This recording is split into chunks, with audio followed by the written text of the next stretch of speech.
Sunlight streams into the grand bedroom, casting a gentle glow on the scene of quiet sorrow. A pale woman lies still in the large, ornate bed, her presence filling the room with a sense of melancholy. Cinderella sits beside her mother, her small hand gently holding her mother's, a bond of love and sorrow. The mother whispers, "My sweet child, stay kind and good, and I will always be close to you in your heart." Cinderella listens intently, her eyes reflecting a mix of love and impending loss. The quiet sorrow hangs heavy in the air, as the sunlight dances around them, oblivious to the pain. In the spring graveyard, a year has passed, but Cinderella's sorrow remains. Faithfully, she tends to her mother's grave, an oasis of love amidst the silent stones. The sun casts long shadows, but her spirit shines as brightly as the fresh flowers she lays. Her father's remarriage brings a stepmother and stepsisters, casting a shadow over her life. The bright sun belies the sadness that lingers as she cares for her mother's memory. Amidst the tombstones, Cinderella lovingly weeds and places flowers, a tribute to a bond unbroken. Cinderella is encircled by her stepsisters, their expressions contorted with wickedness as they assault her beautiful dress. With vicious glee, they shred the elegant fabric, stripping away her beauty and dignity. Leaving her in plain undergarments, they shove a drab smock and clunky wooden shoes into her hands. "Look at the proud little princess in rags," they sneer, reveling in her humiliation.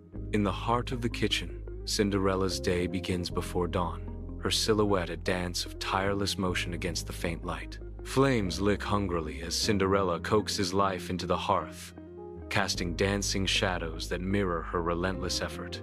Steam rises from the pots, a testament to Cinderella's culinary toil, her every stir a symphony of servitude. Amidst the ashes, the stepsisters' cruel jest unfolds, scattering lentils like seeds of spite into Cinderella's path. The kitchen air vibrates with the stepsisters' taunts, sharp barbs that cut through the haze of Cinderella's weary resolve. Cinderella bends to her task, her hands moving with a grace that defies the drudgery, a silent promise of dreams amidst the ashes. Under the radiant sun, a vibrant market fair bursts to life, teeming with activity and anticipation. Amidst the clamor, his stepdaughters surround him, their voices rising in a demanding chorus for extravagant gifts. Cinderella stands quietly apart, her simple request a stark contrast to her sister's greed. With gentle sincerity, Cinderella's soft voice breaks through the noise. "The first twig that brushes your hat on your way home." The market pulses with life, a vibrant tapestry woven with colors and sounds. As the journey begins, at her mother's grave, Cinderella tenderly plants a hazel twig. As if by magic, the twig begins to grow, its branches reaching towards the heavens.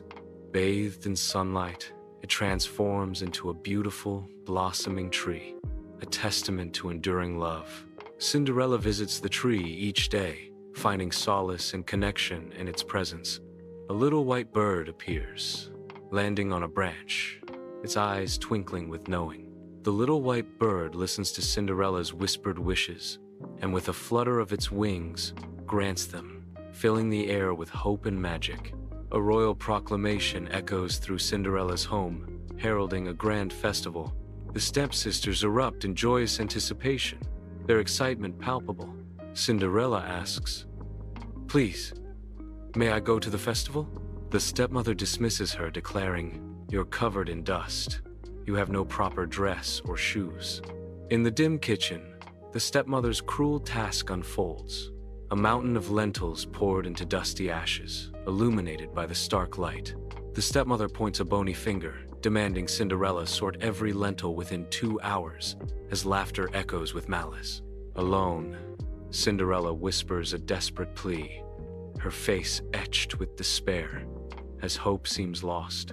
A flurry of wings fills the room as birds answer her call, their tiny eyes gleaming with determination.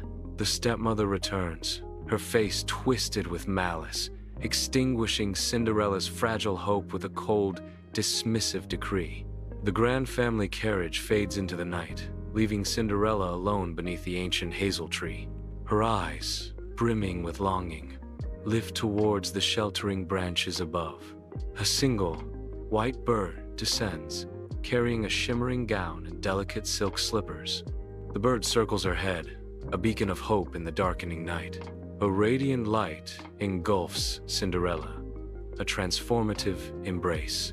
In a swirl of magic, she transforms into a figure of breathtaking beauty, her eyes sparkling with newfound confidence. In the opulent ballroom, chandeliers cast a shimmering glow as elegantly dressed guests waltz across the polished floor. Cinderella, radiant in her borrowed gown, navigates the crowded ballroom, unnoticed by her stepmother and stepsisters. The prince, captivated by Cinderella's beauty, approaches her with a charming smile, extending his hand. Lost in each other's eyes, Cinderella and the prince dance, oblivious to the swirling crowd around them. As the clock nears midnight, Cinderella subtly slips from the prince's embrace, disappearing into the shadows. A regal carriage arrives at Cinderella's humble home, stirring a whirlwind of anticipation among the villagers. Prince Charming emerges, holding aloft a golden slipper, his declaration echoing with promise. "Only she whose foot fits this slipper shall become my bride." Drizella and Anastasia, driven by desperate hope, claw at the slipper, their grotesque attempts a mockery of grace.